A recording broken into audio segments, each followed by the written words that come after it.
All right, so I got a call to go to. I can't go to the car because y'all want to play stupid ass childish game. It ain't because of me, man. I got nothing to do with that.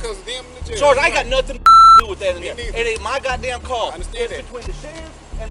Even those tasked with enforcing the law can sometimes fail to fulfill their obligations. Today we will be looking at the incidents where upright officers intervened to hold their corrupt colleagues responsible. On July 16, 2022, Columbus police officers arrived at the Muskogee County Jail along with their inmates, only to discover that the facility was closed to them. Unexpectedly, the sheriff's office had changed the first come, first serve rule, which now books prisoners brought in by sheriff's officers first, then state troopers, and lastly those from the police department. The police officers felt that this new regulation, which had them wait outside the jail, was highly discriminatory. God bless America. They won't let us in. They won't let y'all in. They won't let me in. Ain't that right? Nah, you go in there before us, I'm gonna raise hell. Watch this. Oh yeah.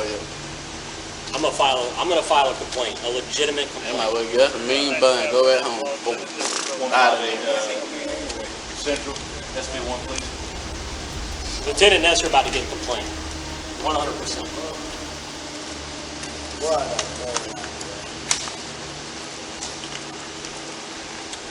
That is the most unprofessional thing I've ever seen in my life. Hey. What do you think? How my legs so bad? Man, don't sit there. The situation worsened when a sheriff's deputy showed up later and broke the line by going inside. This behavior sparked outrage among the police officers. So wait a minute. Oh, don't yell it. Don't start yelling. Hey, come on. All right, I'm gonna file a complaint. That's fine. That's fine. Good. How are you? Tell y'all have directives. I have directives. Sheriff says ain't nobody coming in. Only 5 at a time. SO and GSP has priority. So SO has priority, And even GSP though. and then you guys. I mean, this is beyond my control. I don't have anything, so don't yell at me. All right. All right. As soon as that last one gets cleared, I'm going to bring in 5. Hey, yeah, unless another SO unit shows up. This is not my decision. Because I'm about to have a stroke. As time went on, the policemen continued being stranded outside, causing several of them to get more irritated.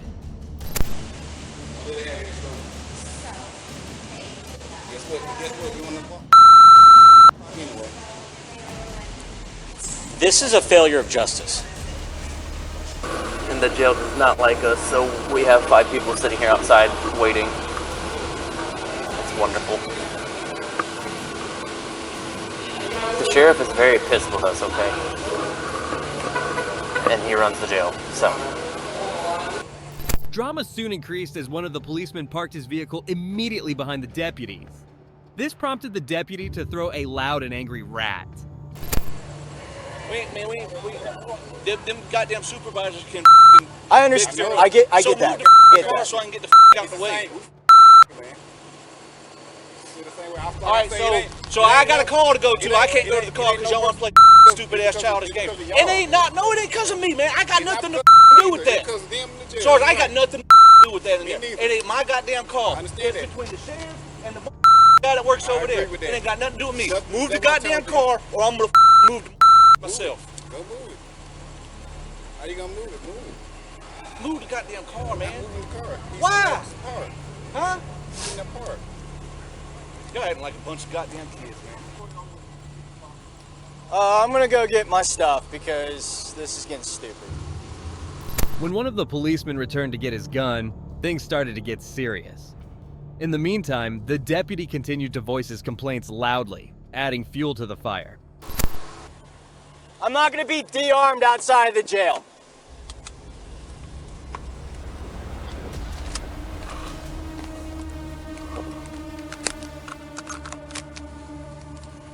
You need to get somebody to get the goddamn car so I can get out.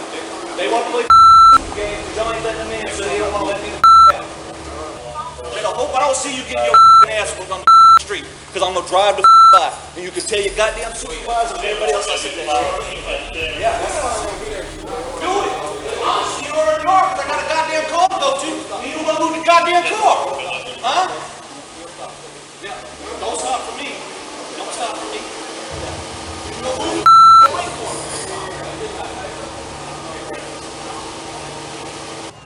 While one might argue that the officers were in the wrong, since the situation wasn't technically the fault of the sheriff's deputy, the poor deputy had to call his chief to find a solution. I don't know, but I'm probably gonna quit. This is so stupid, dude.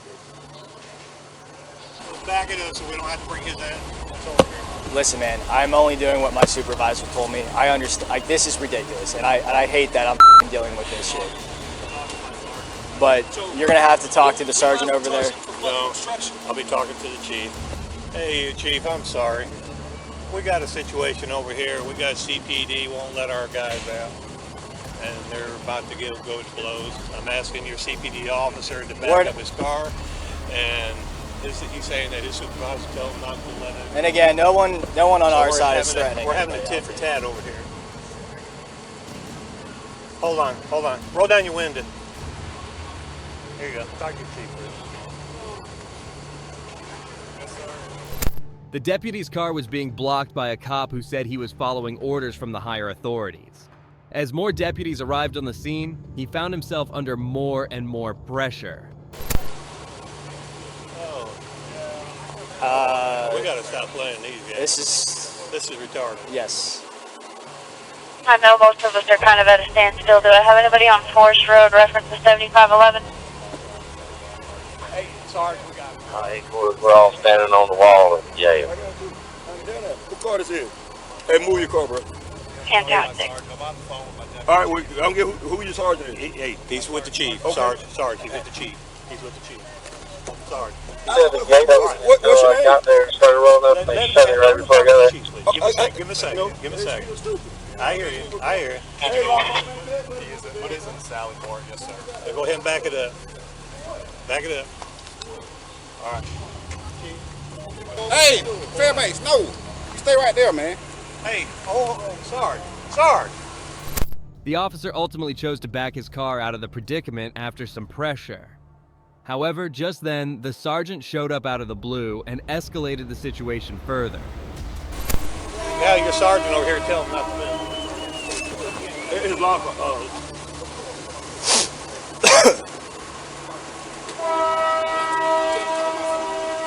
Chief said he's not moving. We gotta get somebody over here. We gotta put this.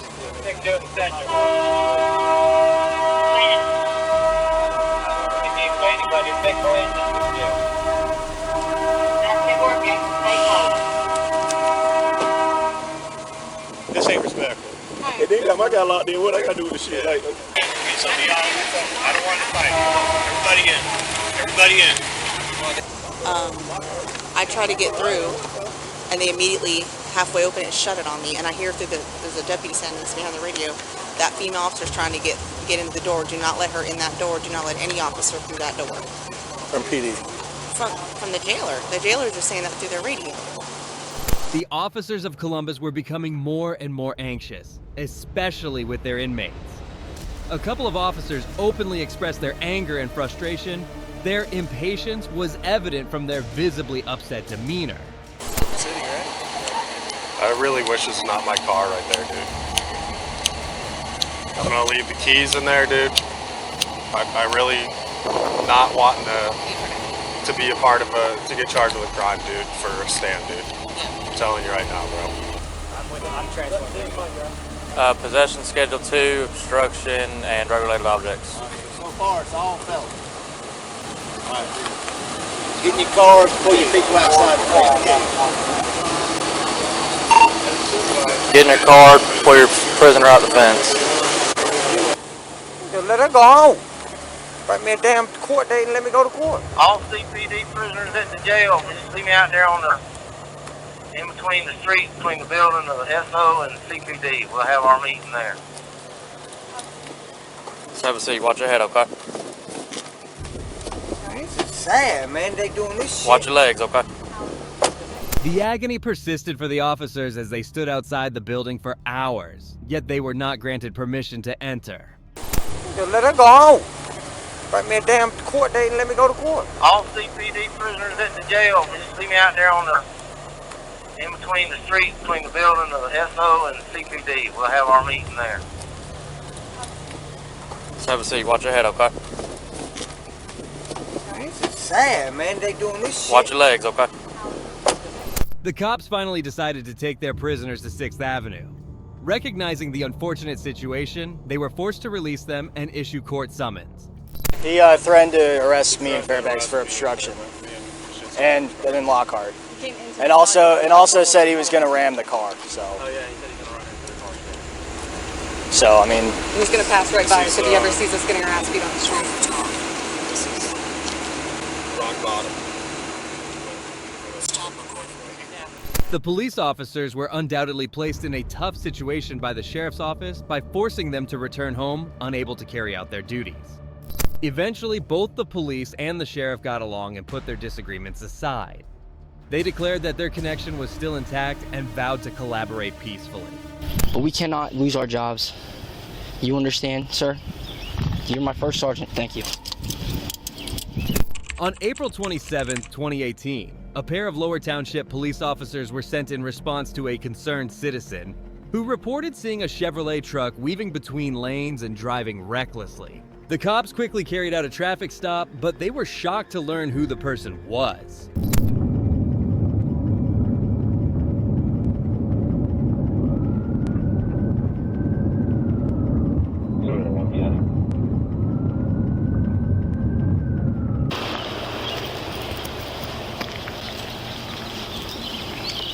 You gotta do what you gotta do.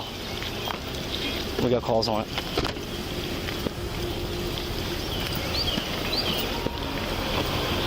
Hey LT, how you doing? Somebody called it on you driving erratic. Erratic driver. You headed home?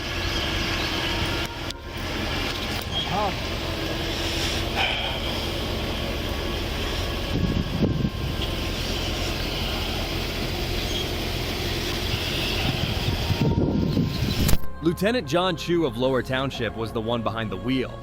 Instead of handling him like any other citizen, the officer called his supervisor right away to explain the current circumstances. Hey, I'm sorry to bother you. My mic's live, just so you know, at this point. I mean, my camera. We had an erratic driver call.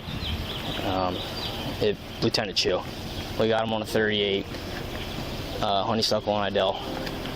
I'm in charge right now. I just wanted to call and let you know.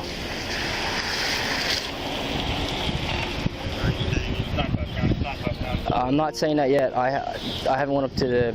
Nucius went up to the car. I kind of stayed back. Did the caller I was behind him. I was behind you. Did you get any? Yes. We gotta do what we gotta do. We're gonna have to lock him up if he's 450. You told him to just hang tight. You didn't observe any alcohol in the thing or anything. I know you probably don't. It's a high truck. Is there an odor yet or anything? No. You didn't get an odor? John was a 23-year-old veteran of the force, leaving both officers puzzled. Meanwhile, John looked quite drunk and the situation escalated further. Yeah, we're not going to mute our cameras at all or anything. Okay. Absolutely. Yep. All right, see ya. We're going to have to pull him out. We can't mute our cameras. We can't do anything. Let's hope. Hopefully he's all right. Safe to drive. We're just coming in. Hey, LT. So we had the erratic driver call on you. I guess Nucius had some observation. We have to handle this like anything else. He's going to ask you to step out. We already talked to Lieutenant Prioli. All right? He's gonna make sure you're safe to operate the vehicle. I drive half a mile. I understand, but everything's recorded now, sir. You know that. We got to handle it how we have to handle it. We now understand the importance of body cameras, as things could have been a lot different if there were no body cameras. The lieutenant was forced to get out of his car. Can you step out, sir?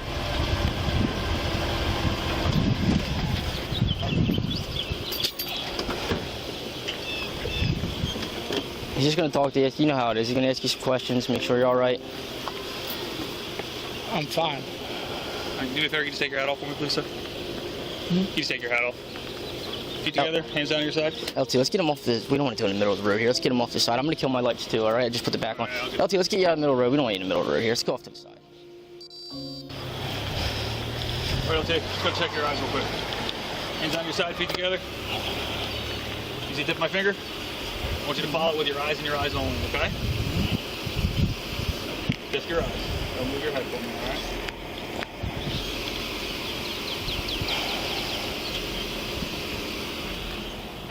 The lieutenant was then given a series of field sobriety tests by the other officer. After just one exam, things didn't appear to be promising for the lieutenant.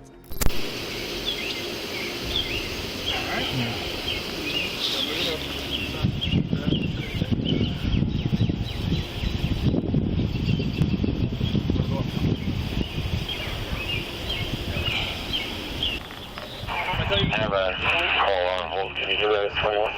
21? Is it urgent? Actually,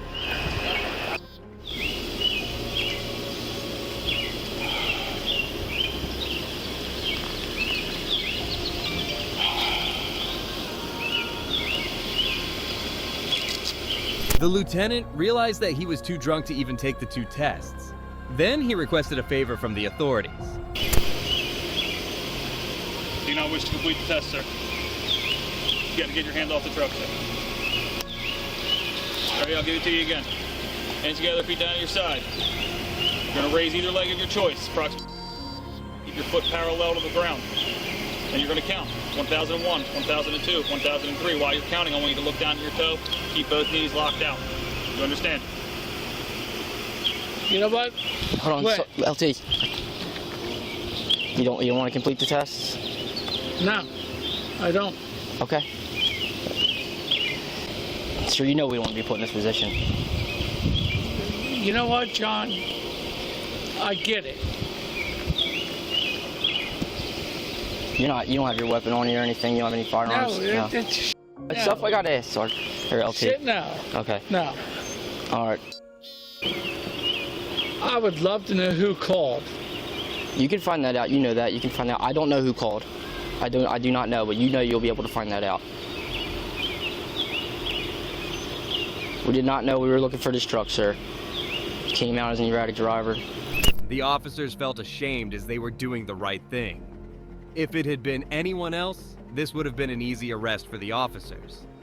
Meanwhile, the lieutenant gave the impression that he was too entitled to be excused from responsibility for his mistakes. He was informed by the cops that their hands were tied. The lieutenant would probably be on his way home by now if this weren't captured on body cams. Let me ask you this. Can I have 20 minutes? Sir, you know we cannot do that. Everything is, sir, everything's on No, I camera. get it. I totally get it. See, people are starting to drive by. LT, let's get you out of here, okay? Can you come with us? Yeah. Okay. Let's go in the back of Mike's car. We'll get you out of here. Make sure you know you're what? safe. What's up? I can't let you get in the car. You know that. Well, then you drive it.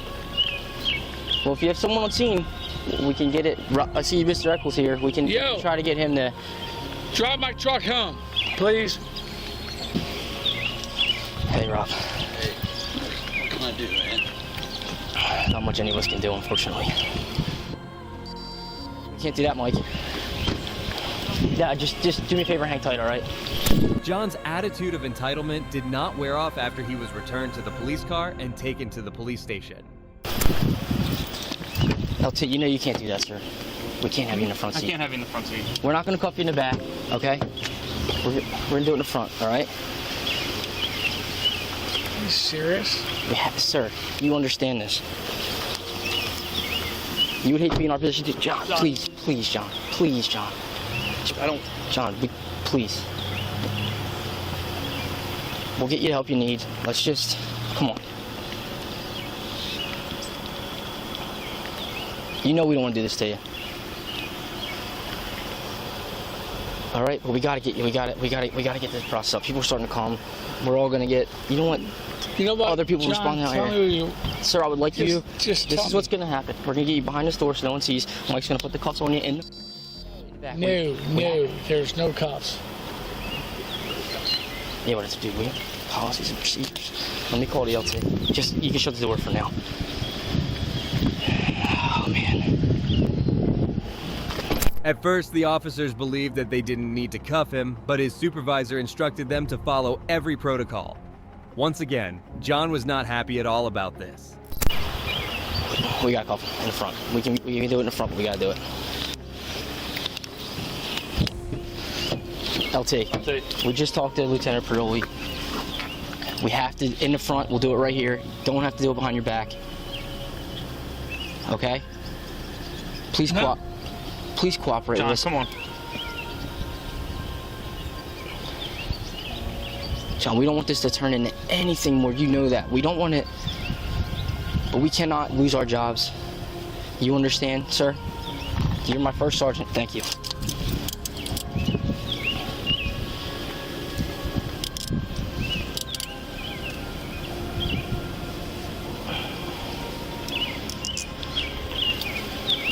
John resisted at first, but when the cops pleaded, he ultimately gave in.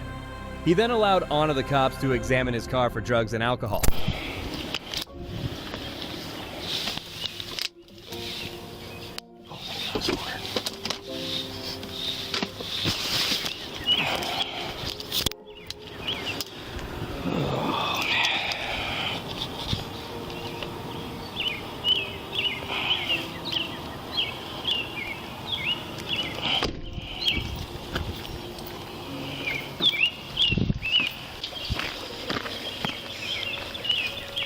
Not much. There was nothing we could do.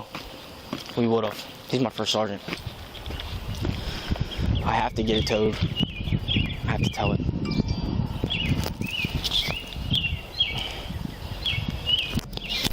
It was quite clear the officer arrested the lieutenant with a heavy heart, as he repeatedly stated that John was his first sergeant on duty. John was taken to the police station and tested for alcohol shortly after, resulting in a blood alcohol content of around 0.36%, which was 4 times the legal limit. He entered a guilty plea to the allegation of driving under the influence. As a result, he was charged with $689 in penalties and had his license suspended for 7 months. Well, that brings us to the end of this video. Today, we have seen instances where law enforcement officers hold each other accountable. Seeing blue-on-blue moments, as explored in the first case, is undeniably disheartening. Departments need to work together, fostering collaboration and mutual respect for the betterment of public safety. If you agree with me, then please consider showing your support by liking this video, and also make sure to subscribe to stay informed about future cases like these. Also, if you enjoyed this video, check out the next video here.